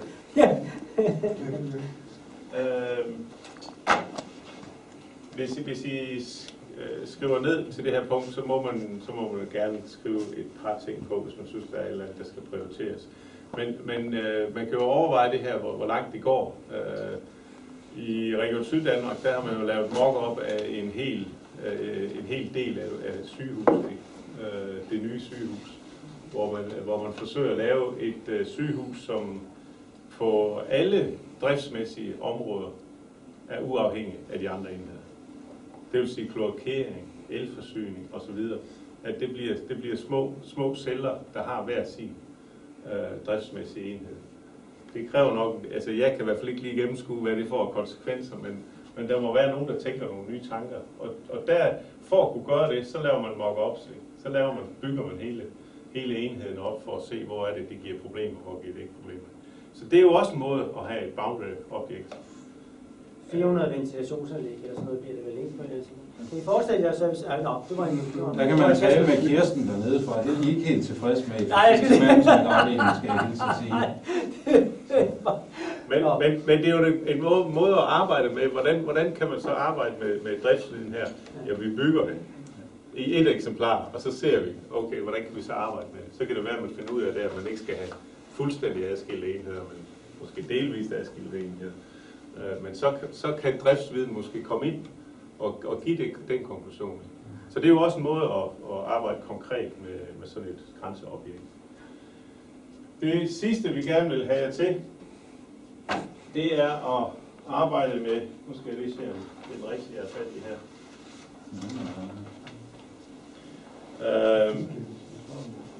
Nu har jeg jo talt om, hvem er det, der kan gøre det her, og hvilke redskaber har de, så at sige, til at overføre driftsviden på. Så det sidste, vi godt kunne tænke os, det var, at I fortalte eller overvejede, diskuterede, hvilken baggrund og kompetencer de personer, der skal overføre driftsviden, hvilke kompetencer og baggrund skal de have. Altså ikke personen eller rollen eller hvad de bruger, men hvad er det, de skal kunne. Og der vil det jo være fint, hvis I ligesom husker de ting, I har arbejdet med her i første og anden runde. Og en af grundene til, at vi stiller spørgsmål, det er jo fordi, vi er interesseret i, hvordan skal man uddanne fremtidens driftsfolk. Så hvad er det, man skal lære? Hvad er det for nogle kompetencer, og hvilken baggrund skal man have? Det kan jo godt ske, at driftsfolk også er arkitekter. Ja, er I med på det? Der er nogle inspirationsbilleder igen. Det er ikke alle sammen lige god kvalitet. Men Så kunne vi godt tænke os lige at få en kort præsentation af, hvad jeg har skrevet. Men gør det jo, så det tager 5 minutter max på per hold, gruppe. Vil I starte heroppe? I var jo hurtigst færdige. Ja, vi har spillet tiden. Nej, du må gerne pege, hvis det er sådan. Ja, jeg peger. Vi var jo sådan en gruppe styret lidt af Poul Henriks gule felt dernede, så det blev sådan lidt højtflyvende diskussion til at starte med, som først her til aller sidst bundfældede sig i noget konkret presset af tid. Men lige pludselig så vi en rød tråd, og i det første spørgsmål, der kom vi ikke så meget længere end i idéfasen. Lidt videre kom vi dog med nogle helt overordnede betragtninger. Men vi diskuterede lidt den problemstilling, hvordan får vi i idéfasen fokus fra bygherrer eller opgavestillers eller ledelsens side på driftsissuet i en eventuel vision for et byggeri, fordi det kan være enormt retningsgivende for, hvordan vi efterfølgende diskuterer eller ikke diskuterer drift i de her faser. Er det et prestigebyggeri med guldhåndtag overalt, eller er der en eller anden effektiviseringsmål med det? Så hvordan får vi impact der og sikret, at vi kan understøtte en beslutningsproces, uden at der går følelser i den? Det kræver i hvert fald, at der er en eller anden fra driftsorganisationens ledelse, enten det så er facility management eller en ejendomschef eller hvad det er, som er repræsenteret. Men bare det at komme op på det niveau og få impact på det niveau, kan være en udfordring for, i hvert fald set fra vores synspunkt. Så kommer der selvfølgelig i faserne en inddragelse af interessenter. Det kan være brugere i programfasen. Hvordan laver man en brugeranalyse? Hvordan laver man brugergrupper for er det forskning, er det administration, er det produktion? Hvad er det for nogle brugere, man skal have med ind? Og herunder også driftfolk som brugere. Hvordan sikrer vi, at vi placerer vores ventilationsanlæg, så de er tilgængelige for drift? Og så i grænsningen af projektet, jeg vil sige, men så er vi måske skridtet endnu længere ned og få nogle specialister, nogle teknikere til konkret at vurdere de enkelte løsninger. Hvordan er det så for noget feedback, vi samler op der med hvilken vægt? Så klart er der nogle forskellige elementer i det. Men det starter et eller andet sted på ledelsesplan, hvor man skal afstemme nogle ting. Det er i hvert fald en vigtig for os at se retning på det. Og så var det sådan lidt i toeren, hvor vi også kom lidt ud på dybt vand, ikke? Men det der, kan I lige give et bud på, hvordan man får det her i spil på en fornuftig måde. Og den kommer til at hænge meget sammen med det, vi svarer i træerne, men i virkeligheden så ser vi lidt igen det der med, at vi har en generalist i forløbet, der repræsenterer driftsområdet, som formår at connecte mellem alt lige fra idéfasen på ledelsesniveau til slutproduktet, og i takt med faserne får inddraget de rigtige folk på det rigtige niveau. Nu taler jeg vi nåede ikke rigtigt at finde et fælles format, men jeg kunne måske konkludere ud fra snakken, at formatet kunne være generalistens bud efter behov. Altså er det ledningsføringen, vi snakker i projekteringsfasen, er det så en 3D-model, som er relevant at diskutere ud fra, og hvilket format har vi så? Ligger der nogle fuldstændig klare kontorstandarder, der specificerer, hvordan vi indretter et kontor, og så er det bare den, vi følger, når vi projekterer, eller hvad? Og hvis jeg må afslutte de 5 minutter der, så må jeg sige, i den sidste opgave, hvilke kompetencer ligger så?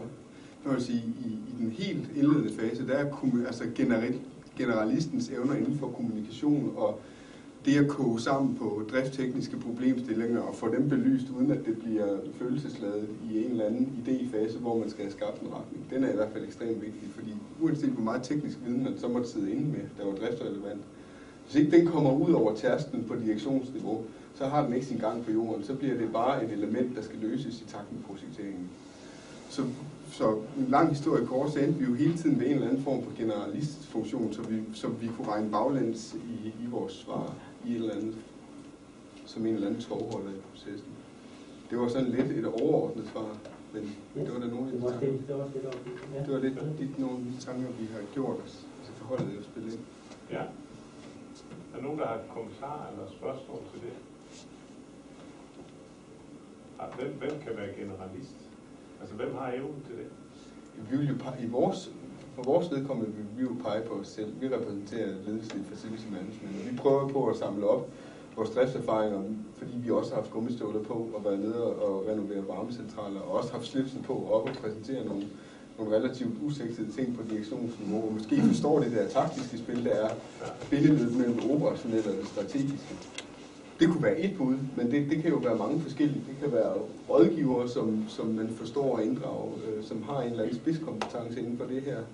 Hvis man er en anden type organisation, som ikke nødvendigvis har en in-house-funktion, så det kommer jo også lidt an på, hvor stort taler vi i en intern organisation her. Har de in-house-kompetence? Eller skal vi have en direktion, der er klædt på til at forstå, at det skal vi have ude i byen, når vi begynder at tænke sådan nogle sammenhæng? Sparringspartner, en bygherre, som også tænker drift. Bygherre rådgiver.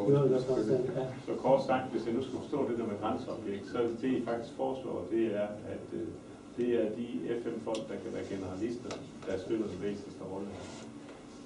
Ja, i den ideelle situation forstår... Er det ikke det, I siger? Jo, det er lidt det er i hvert fald det, jeg siger lidt for egen regning. Forstår, hvornår er kompleksiteten af en art, der kræver det her type format.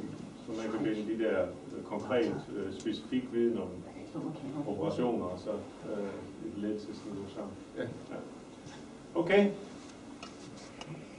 Tak for det. Ikke flere kommentarer og spørgsmål? Så skal vi tage hold af, eller hvordan var det? Var det ikke det, I definerer som hold af? Talbrugerne. Altså, vi behøver ikke at holde af dem. Jo, men det kan jeg godt. Jeg synes faktisk, at det vi snakkede om igennem de her 3 øvelser her, det minder meget om det, I kom frem til os. Altså, at vi kom heller ikke så langt andet til de tidlige faser, indledende idé og projektforslagsfaser, og snakke lidt om, hvilke personer skal man inddrage her. Og her snakker vi også en teknisk chef, altså noget ledelsesniveau, som kan være med til at præge den projektgruppe, som definerer rammerne om et nyt byggeri.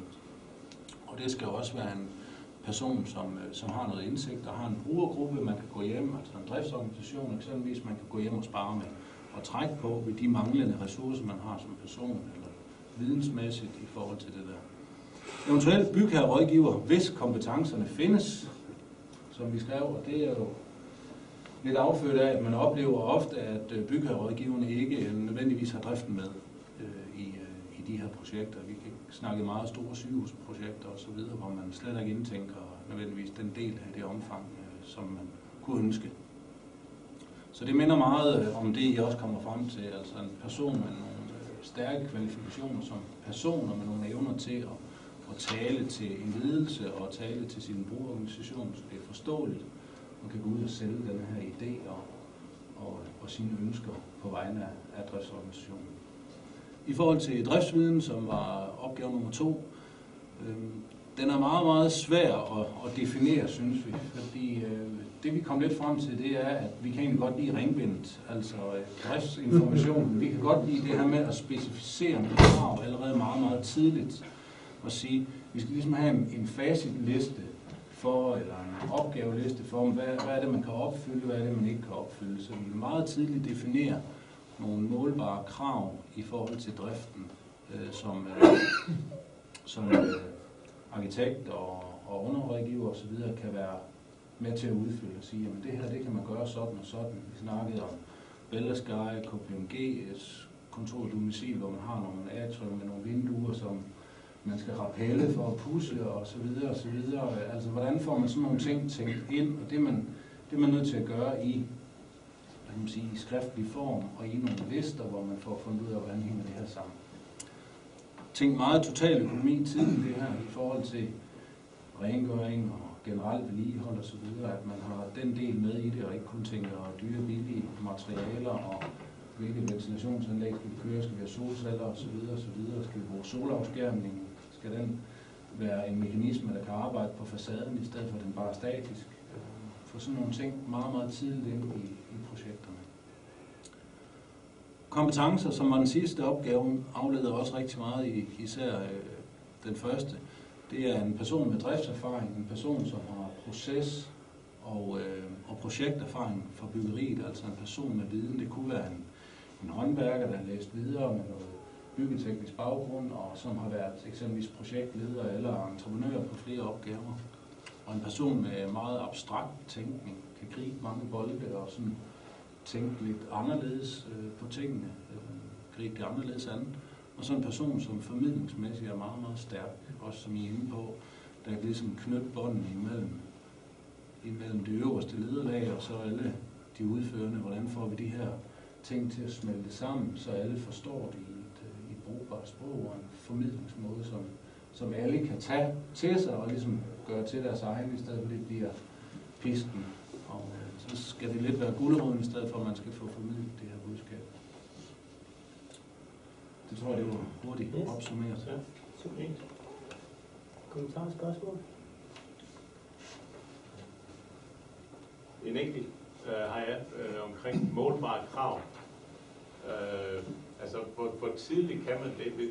Illustrationen der med kunstneren. Og, altså, hvis nu man i virkeligheden skulle formulere det driftsmæssigt i forhold til sådan en tegning, så kan man næsten ikke blive færdig. Altså, hvad man skulle tænke på der. Og så viser det sig en måned efter, så kommer det til at se helt anderledes ud. Altså, hvornår skal man bruge krudtet? Det skal man gøre allerede i de indledende tanker, man har på direktionsniveau. Nu vil vi godt have et nyt Syddansk Universitet i Kolding. Hvilke overflader tænker man i forhold til rengøring? Hvilke udsmykning eksempelvis kan der være? Hvor mange personer vil vi gerne kunne hvad kan man sige, presse driftsorganisationen ind på? Vi skulle gerne kunne nøjes med 2 personer, der kan drifte bygningen. Vi skulle gerne kunne nøjes med den og den form for rengøring med så mange personer. Det vil sige, at vi skal tænke gulvoverflader, gulvtyper. Vi skal tænke inventar, der ikke står på gulvet nødvendigvis, men måske er løftet lidt op. At sådan nogle tanker kommer ind meget, meget tidligt. Og det er allerede inden arkitekten jo begynder at tegne de her fine skitser, som man så vælger et projekt ud fra i sidste ende. Så de tanker tænkes ind på direktionsledelsesniveau sammen med driftsafdelingen meget, meget tidligt. Så er der ikke noget, man får en bygning, der skal driftes af 8 personer, hvis man har en driftsafdeling i SDU FM på 4 personer eksempelvis. Hvis det nu er det, så hænger tingene jo ikke sammen pludselig. I den tidlige fase kan vi godt hoste op med nogle totaløkonomiske krav og sige, at inden for de områder, der skal laves noget totaløkonomi, og vi har en target på det. Og nu taler vi om tidlige faser og komme ind med noget der vil man nok kunne komme ind med sådan noget, uden at kunne gå i skue og møtrikker, fordi der er noget slet ikke. Yes. Men det er jo også bare det er et målbart krav, at nogle repræsentative områder skal have høj æstetisk karakter. Så forstår driftsfolkene, hvad de så skal svare på, når de... Altså det er mere den der forventningsafstemning, der også ligger i visionen, ikke? Som vi var inde på. Det kan godt være et målbart krav. Det kan godt være, at det ikke er omsat til, hvor meget det lige koster at rengøre det, men at man tillægger det for ledelsen en værdi, at kantinen den er sgu lækker. Så tager vi det som udgangspunkt, når vi snakker det. Det er måske ikke konkret, men det skaber en forståelse for, hvad svarer man så? Hvordan sparer man som driftsorganisation op imod, at nu er vi ikke op imod et effektiviseringskrav, men at det her, det skal være lækkert og repræsentativt, og det skal fungere, ikke? Det er jo noget, som man godt kan. Ja. Du kan jo sagtens sige, altså det har jeg været ude for, at der kom en arkitekt, der sagde, nu laver vi den her nye reception, den skal være sort. Nå, det var altså meget moderne med sort, det var sådan for 10 år siden. Den skal være sort. Nå, og hvad skal være sort? Jamen, de her arkitekternes skranke, den var sort, væggen blev malet sort bagved, loftet var sort, gulvet skulle være sort linoleum. Og så spurgte jeg, sort med minister i. Nej, det skal være det rene udtryk, rent sort. Nå, men hvad? Har du tænkt på, hvor længe det bliver ved med at være sort, når nu folk kommer fra gaden og vader ud? Jamen, det er jo lige meget. Det skulle være det rene udtryk, fordi det er jo ikke... Altså, arkitekten skal jo tage det fine billede til sin brochure, til sit CV, og så kan det være lige meget. Men vi fik fat i bygherren, og så sagde vi vil gerne tale med din rengøringsentreprenør. Og så sagde han, jamen for at holde det der sort, så skal vi ind 8 gange om dagen og tørre det over. Og ellers så skulle vi kun have været ind 1 gang om dagen.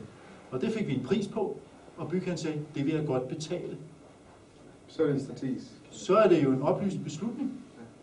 Vi vil gerne have det der sort, og vi vil gerne betale, hvad det koster. Fint. 8 gange. Point exactly. Eller halvdelen dækket af måtter. Ja, tak. Har du en kommentar også? Nej, okay. Tak for det. Lad os holde B, eller hvad det nu blev til. Vi holdt B. Jamen altså, vi var rigtig langt omkring og talte om præcis de samme ting selvfølgelig, hvor vi hele tiden kom tilbage til de mennesker, den kommunikation, der skulle drive den her drift. Altså fra bygherrens behov og helt frem til driften, den kommende drift. Og der var vi inde på, at det var idéfasen, der var den vigtigste. At få den ligesom præciseret over bygherrens tanker, rådgivernes tanker, den tidligere historik, der måtte være for den bygherre. For det er ligesom anskueliggjort i idéfasen, for netop at få de efterfølgende fasers kompetenceniveau defineret. Hvad er det, både på funktioner, som I var inde på, hvad var det? Skal det være sort? Skal det være, hvad for nogle mennesker skal vi bruge? Skal vi have folk, der kan rappelle? Altså, man allerede på det tidspunkt begynder at få en fornemmelse af, hvad er det, den her drift bliver i fremtiden. Og det vil sige, at man allerede her i idéfasen tager fat i den tavse viden, eller forsøger at få fat i den, fra den pedel eller anden, som ikke nødvendigvis siger så meget. Så det er bygherrens kommende driftfolk, vi skal allerede få sat i spil i idéfasen. Og det vil sige, igen, det er kommunikationen mellem de enkelte parter, det er kommunikationsvejene, vi skal have defineret i det første forløb. Og det vil sige, den, som A-holdet har skrevet, det er 1, 2 og 3, den skal vi allerede have defineret op i front, sådan så vi kan anskueliggøre det for alle parter. Altså få det simplificeret for alle i de efterfølgende procesfaser. Vi var også inde på, at typisk er det jo det her med, at vi har projekteringen, og så starter driften. Altså, hvordan får vi ligesom den der knude frem, sådan så vi rent faktisk får det implementeret. Og det var vores oplæg til, hvordan det kunne være. At man allerede i den fase indtænker det hele.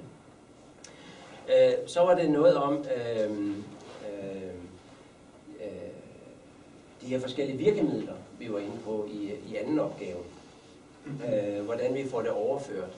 Og der var en fin illustration her med noget illustrationer, nogle bildmodeller, noget dokumentation, noget verbalt og så nogle tegninger. Altså det var det, der var forelagt her.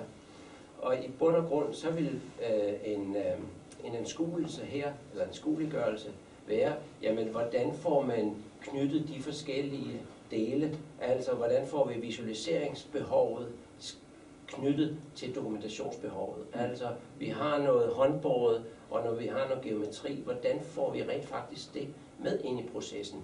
Hvordan får vi det op til bygherrens illustration, som han var inde på med hensyn til sort gulv? Altså visualisere over for bygherren, hvordan er det, man tænker som arkitekt, hvordan tænker man som kommende drift, og hvad er totaløkonomien på baggrund af det.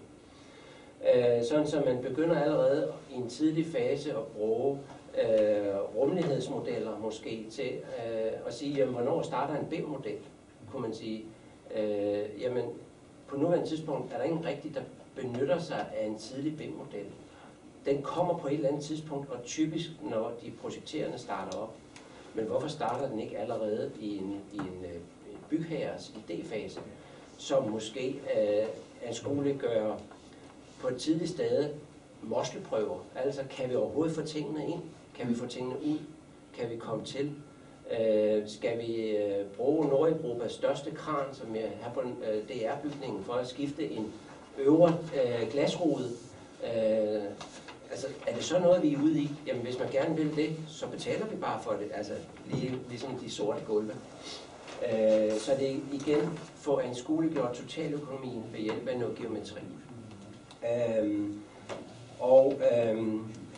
Til slut det her med kompetencerne, og det har vi så prøvet at anskueliggjort i den her rækkefølge, men med det andet her som sådan tekst eller snak imellem. Altså det vil sige, at det mandskab, de personer, den bygherre skal have noget viden om generel drift. Så vi skal nødvendigvis kunne påvirke, eller bygherren skal være professionel omkring generel drift. Hvordan drifter man en bygning? Og hvis han ikke er det i en tidlig fase, så skal han formidles det. Så skal vi skaffe ham den viden på en eller anden måde, som passer til ham. Vi skal have fortalt, hvad det er for nogle kommunikationsformer, vi benytter os af. Netop Bruger vi SMS? Bruger vi 3D-modeller? Bruger vi visualiseringsformer? Bruger vi mappen? Hvor står alt omkring BMS? Står det i en fælles mappe nede hos Jørgen? Okay, det ved vi. Det står dernede. Fint, så har vi det anskueliggjort. Og så, når vi snakker om den kommende kompetence hos folk, også om bygherren, altså at man anerkender sociale kompetencer, at man bruger hinandens sociale kompetencer, og i en fremtidig FM-uddannelse, at man træner folk i at finde ud af, hvad vej fordres mennesker i deres arbejde. Altså, hvordan får man værdi ved at tilføre noget social anerkendelse. Og så i alle parter anerkender granskning af projekter. Altså, hvordan er det med commissioning? Få det ind i projekteringen. Jeres chef her sagde, at man var ved at få det, men rent praktisk, så er det ret svært at få en bygherre til at betale for det. Fordi, jamen, han har allerede købt den her ydelse. Men i bund og grund, så er det bare en disciplin, der hedder granskning og analysering, og at man får det, man betaler for, og checkmarker det, eller indregulere bygningerne. Altså, at man rent faktisk når det mål. Og så i en helt generel forståelse for de faser, der er. Altså, hvorfor er det, at drift ikke har været inde i projekteringsforløbet? Jamen, det er måske, fordi man har nogle helt kontante afregningsprocesser undervejs, så hver fase stopper og starter. Og det kan være forskellige parter, der er inde over. Jamen, det er rent faktisk bygherrens viden, der skal formidles. Og der er det, at man netop skal give ham den øverste generelle driftkundskab.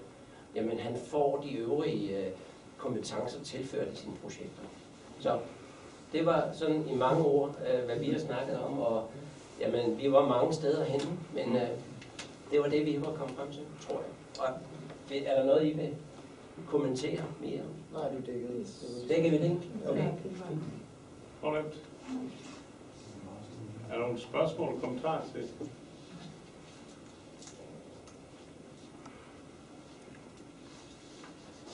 Så vil jeg lige bruge et par minutter, fordi I har alle sammen faktisk peget på idéfasen som helt afgørende fase her.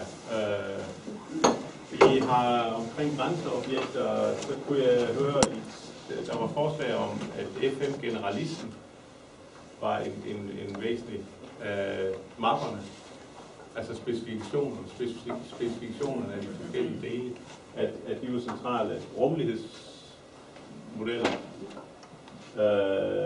at det var forskellige måder at arbejde med at få kommunikeret den her driftsvæg. I har jo peget på nogle driftspersoner, som er dygtige, må man sige. Hvis man skal kunne have meget erfaring, være abstrakt tænkende, formidlingsmæssigt meget stærk og meget mere, som I siger, så stiller det nogle voldsomme krav til enkelte personer. Og det er selvfølgelig herligt, hvis man kan finde nogen, der kan det hele, men jeg tror, man må sige, det kan man ofte ikke.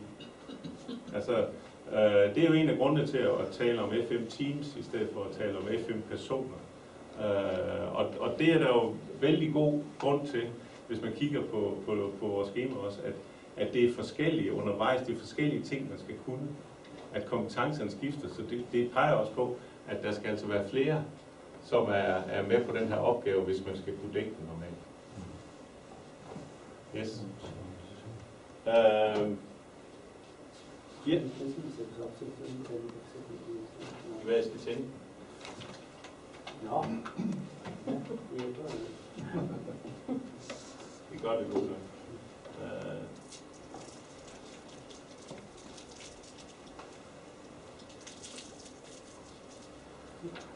Det som... Altså den her model, det er jo sådan en, hvor man tænker, det ser jo måske fint nok ud, og det kan jeg godt forstå. Men det man kan foreslå, det er, at de komplekse svar, I er kommet her, dem skal man på en eller anden måde have fået gjort visuelt synlige, så det er til at forklare, til at se, hvem er med på holdet. Hvis vi tager den foregående her. så tegn det. Altså hvis det at bruge modellen og sætte ord på, jeg kan faktisk huske, at Per Anker, han sagde på et tidspunkt, kan ikke lige eksemplificere den der. Hvem er det i en konkret situation, som er i beslutningsprocessen? Hvem er det, der er det væsentlige der? Hvem er det, der påtager sig de roller, som har erfaring? Og kan det være den samme person hele vejen, så er det jo fint. Men hvis man går ind og beskriver det konkret, så vil man finde ud af, at det ofte kræver flere personer, og hvordan skal de så tale sammen? Så hvis man i virkeligheden bruger de her modeller, ikke som sådan noget en inspiration, men konkret udfylder, så vil man lige pludselig kunne se, hov, der er nogle personer, vi mangler, eller vi mangler en aktør. Hvis man tidligt skal ind, som I talte om, og definere, hvad er det som FM-opgaven. Nej, det var faktisk jeg, der talte om, at vi skal have FM-driftsfolkene ind i den der idéfase. Hvad nu, hvis man halvvejs igennem finder ud af, at det meste af FM skal lægges ud? For det er jo typisk sådan noget, der sker undervejs. Ikke? Man finder ud af, at de forskellige dele af driften, de faktisk bliver lagt ud til forskellige virksomheder udenfor. Jamen det er jo helt naturligt, ikke? Så man skal kunne fange det undervejs, og det skal der være nogen, der har overblik til at kunne fange. Så det at tegne, hvilke konsekvenser får det, når man så begynder at ændre på det, det kan blive ret operationelt. Ja, det tror jeg, den kan I kigge på. I får alle de her plancher. Så jeg tror, jeg vil overlade den sidste del af Islands natur til modellen. Så får jeg lidt konkret med her. Du inddrages i et byggeprojekt, og så tager vi et argumenteret fravalg. Hvorfor tager vi ikke CSR? Hvorfor tager vi ikke driftmanden med? Hvorfor tager vi ikke? Så dem, man ikke tager med, der skal man argumentere på, hvorfor man ikke tager med, i stedet for at man glemmer at tage dem med. Det er ligesom at vende tingene lidt på. Yes. Det som vi gør, blandt andet arbejder med, nu kan vi fjerne den der over bagefter, men det tager vi, da jeg skal se den. Vi arbejder med driftorienteret granskning, og det vi gør, det er vi fra starten af, som vi også snakker, der opstiller man selv nogle driftskrav baseret på byggeprogrammet, eller idéfasen, men ellers har vi gjort det på byggeprogrammet, og så sammen med de erfaringer, drifterfaringer, der findes i teamet hos også en driftsrådgiver, det kan være en bygherres driftorganisation. Og det vi så gør, det er, at vi forfølger simpelthen kravenes opfyldelse hele vejen igennem projektet. Og den måde, vi gør det på, det er, at vi arbejder, for eksempel her, arbejder vi med, at man de her driftskrav bare som et eksempel på, vi gør det på Gødstrup, det store hospitalsprojekt mellem Herning og Holstebro. Og det, der lykkes os at gøre der, det er simpelthen at få organisationen, få de projekterende til at tænke drift. Jeg skal så sige, at det, jeg synes, en skyldes, er en af de 4, som sidder i toppen af vores projektteam. Pernille Vallø har sagt fra starten af, drift. Der sad en meget driftig arbejdsmiljømand og har været med i flere projekter. Han tog noget af driften til sig. Nogle sagde, nej, det er vores driftsfolk, dem med drifterfaring, der skal være med ind over. Og hun skabte ligesom det kølvand, som vi andre ligesom har sejlet i bagefter. Så det, at der fra starten af er i ledelsen. Og nu er vi jo så på de projekterende. Vi er jo ikke af bygherren blevet sagt, tænk drift. Vi gør det selv. Så det er en måde at gøre det på, kan man sige. Og altså når det er for eksempel som arkitekten, jeg så sent som i sidste uge, skriver til mig en mail og siger, vi sidder og arbejder med, hvordan man kommer til de forskellige tage, kommer ud på tagene. Vi har de forslag til det. Der kan man gøre det, der kan man gøre det. Men der er 2 steder, hvor vi har det svært på grund af pladsen. Vi skal lige have noget at vide, hvad er arbejdsmiljøkravene, hvad skal I derop for, og så videre. Vi har et eksempel på, at landskabsarkitekten, I kan godt se, at der er nogle rum herinde, ikke? Man skal til nogle lukkede gårdrum med 3-4 etager høje etager. De skal jo til, så henvender sig landskabsarkitekten til os og siger, vi skal ind og designe det der, men vi ved jo, at vi skal derind og pusse vinduer, I skal ordne facade osv. Hvad får I brug for? For vi vil jo ikke lave en stor fin have, hvis vi ved, at I skal have cementeret det meste af pladsen i midten for at få plads til en lift, eller hvad det nu drejer sig om. De kommer også med forslag og siger, at de vil helst have en lift, for de vil jo helst ikke have en gondol hængende på siden. Det kan man altså også lade være med, hvis det er, man har det, der hedder en monorail gondol. Men han kommer med forslag og siger, jamen lift, jeg vil gerne gøre plads til byggeriet, og foreslår for bykernen, så er der nogle steder, hvor vi kan køre tværs igennem, fordi har man en lift, der er 6 meter lang, så kan man altså ikke dreje rundt ind i hospitalvæggen. Så han kommer altså også med løsninger. Og den måde, vi gør det på, det er, at vi arbejder med en driftorienteret log. Der hænger et eksempel derovre, jeg kan kigge på bagefter.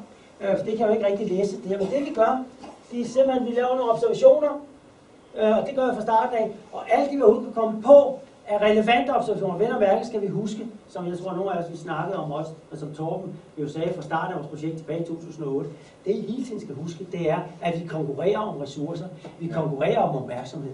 Hvis vi konkurrerer også, at der er noget bæredygtighed, er der nu her. Der er noget tilgængelighed. Der er udover alt økonomien og tid, alt det, men lad os tænke på. Vi konkurrerer om opmærksomhed. Så det er så vigtigt, at vi prioriterer, hvad er det for nogle ting, man skal løfte op. Og det vi angiver simpelthen inden for forskellige steder. Og det her, der er det hovedsageligt, vi har jo især det fokuseret på, fordi det har været vores hovedudgangspunkt, på de tekniske anlæg. Men vi har også noget om rengøring, især fordi det er et hospitalsprojekt. Vi laver nogle observationspunkter. Så siger vi, i hvilken fase skal vi begynde at håndtere dem. Det er ikke sådan, vi venter med at løfte noget op, til vi kommer i hovedprojektfasen. Vi har dem med i loggen fra starten af, for ikke at glemme dem. Men vi markerer her, det er første år i hovedprojekt, det er disposition, projektforslag, hovedprojekt og udførelsesfasen. Vi tager det først op, når vi skal. Det vi så har fået, der lykkes os, det er at få de projekterende til at bruge vores log. Det vil sige, hvad tror I, der sker, hvis man sender en log på et par 100 punkter ud til de projekterende, og siger, kan ikke få et svar i løbet af 3 ugers tid? Sker der noget? Intet. Vi skal være fødselshjælpere, men det er så vores opgave i den sammenhæng. Det er simpelthen, at jeg har for det projektforslagsfasen på Gødstrup, 100.000 kvadratmeter. Jeg har brugt ikke mere end 6-8 timer med de projekterende, dem der er ansvarlige for projekteret ventilation, VVS, køl osv.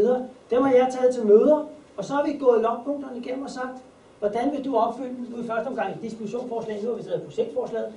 De er de ting, hvordan har I taget hensyn til de driftsorienterede krav, vi har i her?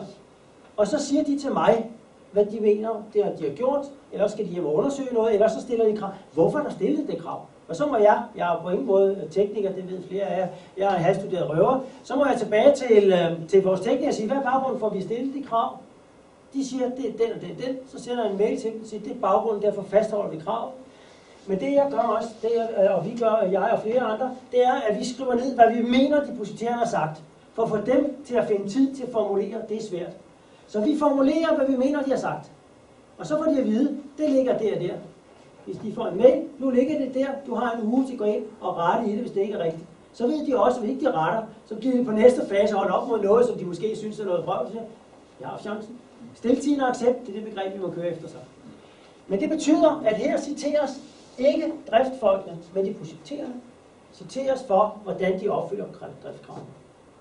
Nu er vi jo sammen med Mo og Brødskov og flere andre, og jeg vil sige, at der er flere, der er sådan, og forståeligt nok, det er noget nyt, det er noget mere, man skal hen, og hvor er det besværligt, sådan noget. Men så er der flere, der siger, jamen de der krav derovre, jamen hvorfor skriver jeg dem op? Det skal vi jo gøre, det er da fornuftigt. Så siger jeg, okay, det vil sige, du siger til mig, at alle de byggerier, du har været med i, der er det blevet opfyldt. Nej, det er derfor, det står. Og den accept har vi altså fået depositerende, de kan se formålet i det, og sige, det er sgu da også smart, men der er også flere af dem, der har sagt, jamen vi har før tænkt drift fra starten af i nogle projekter. Og så på et eller andet tidspunkt, når vi så er ved at være færdige, eller i slutningen af hovedprojektfasen, så kommer vi til at snakke for hørt, hvad var der lige med det? Og på det tidspunkt, der er det for sent. Der er det for dyrt at lave om. Og man skal for hørt indrømme, at man har glemt noget undervejs. Det er heller ikke sagen. Så de kan godt have vores projekter, ja, der åbenbarede sig loggen jo. Det var dog ikke med vilje, skal jeg sige. Men det er den måde, vi arbejder med det. Så arbejder vi også med noget, det vi kalder en kritikalitetslog. Og det er altså også en idé, og det er jo det er fordi det er sygehusesætninger, som du kan også bruge i andre sammenhænge. Og her igen de tekniske anlæg, jeg ved ikke hvor meget I kan se dernede, de forskellige tekniske anlæg i forhold til de forskellige aktiviteter, der foregår i sygehuset. Og hvad vi skal ikke arbejde i bunden endnu. Vi skal mødes med driftsfolkene fra Gødstrup og også flere af det kliniske personale på en lang workshop, hvor vi går det her igennem og siger, fordi sagen er høj på et sygehus, betyder det, når den er høj, så er det 100% redundans. Det må ikke fejle, for det betyder menneskeliv, eller kan betyde menneskeliv. Og det, der kommer til at ske, jeg er helt sikker på, det er, at vi får en masse, der bliver rødt. Og så må vi så sige, har vi råd til det? Men når man så siger, nej, den går over i gul, hvor vi så accepterer, at det skal for eksempel være repareret inden for 4 timer, eller hvad vi nu finder ud af. Den røde er let nok at sætte, den grønne er også let nok at sætte, det er en gul, der er svær. Så går vi simpelthen ind, og så ser vi, hvorfor nogen kan vi tåle gå herned. Så får man det i talesat. Og ideen er jo, at det her det skal være til hjælp til de projekterende, så de får projekteret